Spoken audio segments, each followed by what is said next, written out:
Hello friends, welcome to once again. स्वागत है एक बार फिर से 100% virus free YouTube channel diploma engineering classes पर। मैं हूं आपका दोस्त आकाश दुबे और आज हम बात करेंगे प्रीवियस लेक्चर के आगे की टॉपिक के बारे में। लेकिन उसके पहले हम जितने भी आपको टॉपिक कवर कराए थे प्रीवियस लेक्चर में उसको एक बार क्विक रिवीजन कर लेंगे, क्योंकि वो टॉपिक न सिर्फ आपके सेमेस्टर एग्जाम के लिए बल्कि आपके जेई के एग्ज़ाम के लिए भी बहुत ज़्यादा इंपॉर्टेंट है। तो हम आपके प्रीवियस टॉपिक पर 2 मिनट टाइम लेंगे, उसके बाद हम आज नेक्स्ट के टॉपिक पर बात करेंगे जो कि बहुत थोड़ा ही टाइम लेगा आपका। तो जैसे कि हमने आपको प्रीवियस लेक्चर्स में बता रखा था कि जो स्टोन होता है, स्टोन का निर्माण होता है रॉक से और रॉक का निर्माण होता है मिनरल से। तो मिनरल्स वे पदार्थ है जिनसे रॉक का निर्माण होता है। तो हमने ये भी आपको बताया गया किसी रॉक या मिनरल्स की जो हार्डनेस होती है उसको नापने के लिए या मापने के लिए जो पैमाना प्रचलित है वो मोह पैमाना है। किसी मिनरल्स या रॉक की हार्डनेस जो हम मापते हैं वो मोह पैमाना है। तो हमने ये भी आपको बता रखा था कि मोह पैमाने पर जैसे जैसे न्यूमेरिकल वैल्यू बढ़ती जाती है, यानी कि आंकिक मान बढ़ता जाता है, तो वो पदार्थ सॉफ्ट से हार्ड की तरफ बढ़ता जाता है। और इसके अलावा हमने आपको ये भी बताया था कि सबसे जो सॉफ्ट पदार्थ माना गया है वो आपका टाक है, क्योंकि टाक की जो मोह पैमाने पर न्यूमेरिकल वैल्यू है वो 1 होती है। और जो सबसे हार्ड पदार्थ होता है इस पूरे संसार में वो आपका डायमंड होता है, क्योंकि डायमंड का जो न्यूमेरिकल वैल्यू होती है मोह पैमाने पर उसका वैल्यू 10 होता है। तो इसके अलावा हमने आपको क्लासिफिकेशन ऑफ रॉक के बारे में बता रखा था। इसमें हमने आपको बताया था रॉक को मैनुअली 3 भागों में डिवाइड किया गया है। Number 1 geological classification, number 2 physical classification and number 3 chemical classification के आधार पर। तो जियोलॉजिकल क्लासिफिकेशन के आधार पर भी रॉक को 3 भागों में बांटा गया था। नंबर 1 इग्नियस रॉक यानी आग्नेय चट्टान, नंबर 2 आपका सेडिमेंट्री रॉक यानी अवसादी चट्टान और नंबर 3 आपका मेटामॉर्फिक रॉक यानी रूपांतरित चट्टान। और आपका जो फिजिकल में हम बात कर ले तो फिजिकल में 2 भागों में आपको बांटा गया था रॉक को। नंबर 1 आपका स्ट्रेटिफाइड रॉक स्तरित चट्टान एंड अनस्ट्रेटिफाइड रॉक अस्तरित चट्टान। और केमिकल क्लासिफिकेशन में आपको बांटा गया था 3 भागों में। नंबर 1 आपका बांटा था आर्जिलिशियस रॉक में, नंबर 2 आपका कैलकेरियस रॉक एंड नंबर 3 आपका सिलिशियस रॉक। तो हमने एग्जाम्पल भी आपको इन सब का बता रखा था, जैसे कि आपका जो सेडिमेंट्री इग्नियस रॉक होता है आग्नेय चट्टान, इसको प्राइमरी रॉक भी बोलते हैं, क्योंकि इस सब संसार में सबसे पहले जो रॉक हमें मौजूद मिलता है, सबसे पहला जो प्रथम उत्पाद होता है वो इग्नियस रॉक होता है, इसलिए इसको हम प्राइमरी रॉक भी कहते हैं। इग्नियस रॉक के आपको एग्जाम्पल भी बता रखे थे, जैसे बैसाल्ट हो गया, ट्रेप हो गया, ग्रेनाइट हो गया, डोलेराइट हो गया इत्यादि। एग्जाम्पल दोस्तों बहुत ही ज़्यादा इंपॉर्टेंट है। एग्जाम्पल आप रट डालिए एकदम से 20-30 बार, जितना बार हो सके कॉपी पर लिख कर आप तैयार करिए, ये आपकी जिम्मेदारी है, क्योंकि आपके एग्जाम में डायरेक्टली पूछ लिया जाता है कि ये रॉक कौन सा रॉक है, तो आपको बताना होता है। तो आपका सेडिमेंट्री रॉक की बात करें तो इसमें जो एग्जाम्पल आपका हो गया सैंड स्टोन हो गया, लाइम स्टोन हो गया, जिप्सम हो गया इत्यादि। और आपका मेटामॉर्फिक रॉक जो होता है वो तो सेडिमेंट्री और इग्नियस के लंबे समय तक टेम्परेचर और प्रेशर के संपर्क में रहने के कारण जो बदलाव आता है उसे मेटामॉर्फिक कहते हैं। मेटामॉर्फिक को हिंदी में रूपांतरित चट्टान कहते हैं। इसका एग्जांपल आपका हो गया जैसे सैंड स्टोन जो होता है आपका, ये तो हो गया आपका सेडिमेंट्री रॉक, लेकिन जब इसमें ताप एवं दाब के कारण परिवर्तन होता है तो ये आपका बनता है मेटामॉर्फिक और सैंड स्टोन बन जाता है क्वार्टजाइट में। आपका जो ग्रेनाइट होता है इग्नियस रॉक है, लेकिन जब इसमें रूपांतरित होकर मेटामॉर्फिक बदलता है तो यही ग्रेनाइट आपका नीज में बदल जाता है। तो हम अब इसके अलावा अगर किसी मिनरल्स को या रॉक को नाखून से स्क्रैच करे और इसमें निशान पड़ जाए तो उसकी हार्डनेस 3 लेते हैं मोह पैमाने पर। और अगर किसी रॉक को या मिनरल्स को चाकू से स्क्रैच करे और उस पर निशान पड़ जाए तो उसकी हार्डनेस हम 7 लेते हैं। तो ये हो गया हमारा क्विक रिवीजन पिछले जो प्रीवियस लेक्चर का था। तो आज के टॉपिक पर आते हैं। आज हम पढ़ेंगे some technical terms related to stone से संबंधित कुछ टेक्निकल टर्म्स यानी शब्दावलियाँ।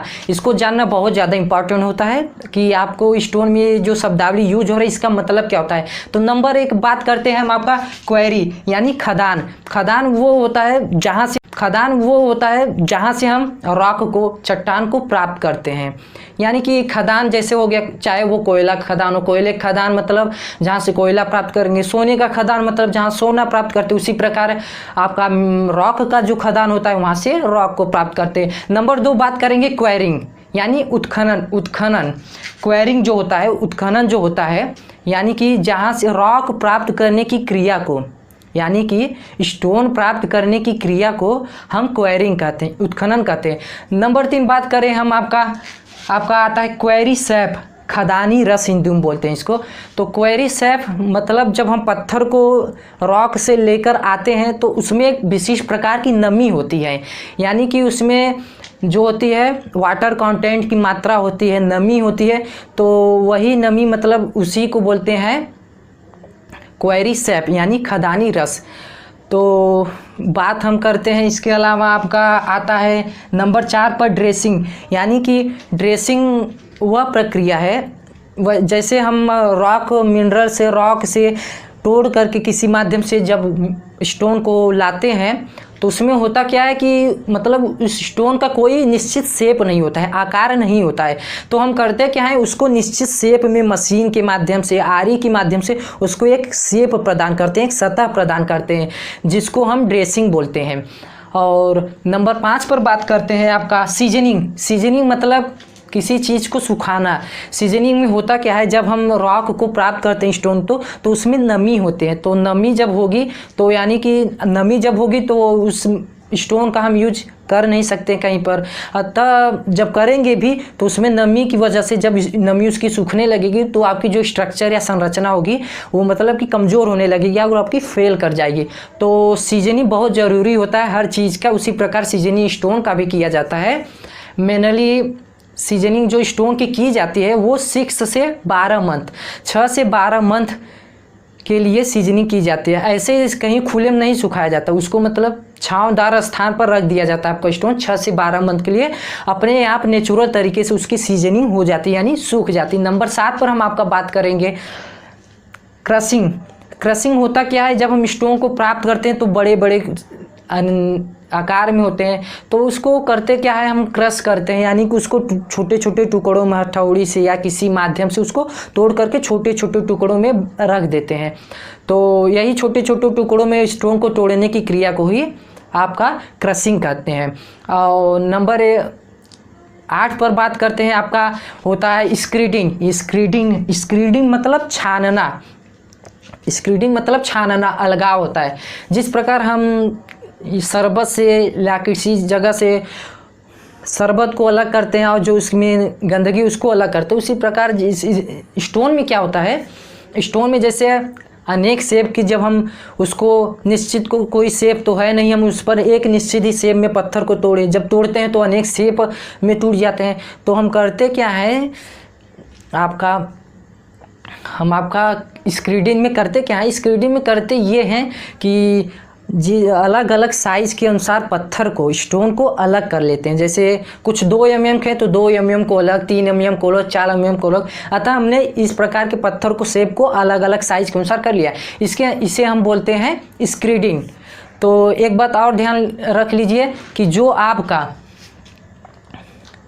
आपकी ड्रेसिंग होती है, आपकी ड्रेसिंग सीजनिंग से पहले होती है, क्योंकि अगर हमने सीजनिंग करने के बाद स्टोन को ड्रेसिंग करना चाहेंगे, यानी एक निश्चित सतह प्रदान करना चाहेंगे, तो आपका तो रॉक या स्टोन हार्ड हो गया है, तो आप उस पर ड्रेसिंग आराम से नहीं कर सकते। इसीलिए ये हमेशा एग्जाम में डायरेक्टली पूछा जाता है कि जो ड्रेसिंग की क्रिया होती है वो जस्ट की जाती है। तो जो आपकी ड्रेसिंग की क्रिया होती है, क्वेरिंग की जस्ट बात की जाती है, यानी ड्रेसिंग की जो क्रिया होती है, उत्खनन के तुरंत बाद जो क्रिया की जाती है वो ड्रेसिंग का करते हैं, उसके बाद हम क्वेरिंग करते हैं। तो आई होप कि आज का वीडियो आपको बहुत अच्छे से समझ आएगा। हम वीडियो को बहुत बड़ा लंबा नहीं करना चाहते हैं, तो नेक्स्ट टॉपिक इसके आगे को हम बात करेंगे नेक्स्ट वीडियो से। आज के लिए इतना ही, मिलते हैं नेक्स्ट वीडियो में। धन्यवाद। और हाँ, और विशेष रूप से आभार हमारे कजिन मयंक दुबे को और विकास दुबे को बहुत बहुत धन्यवाद कि लगातार जो कंटिन्यू हमें सपोर्ट कर रहे हैं, इसके लिए बहुत बहुत आभारी हैं उसके लिए। और नेक्स्ट वीडियो में हम टॉपिक को आगे कवर करेंगे। आज के लिए इतना ही, धन्यवाद। जय हिंद।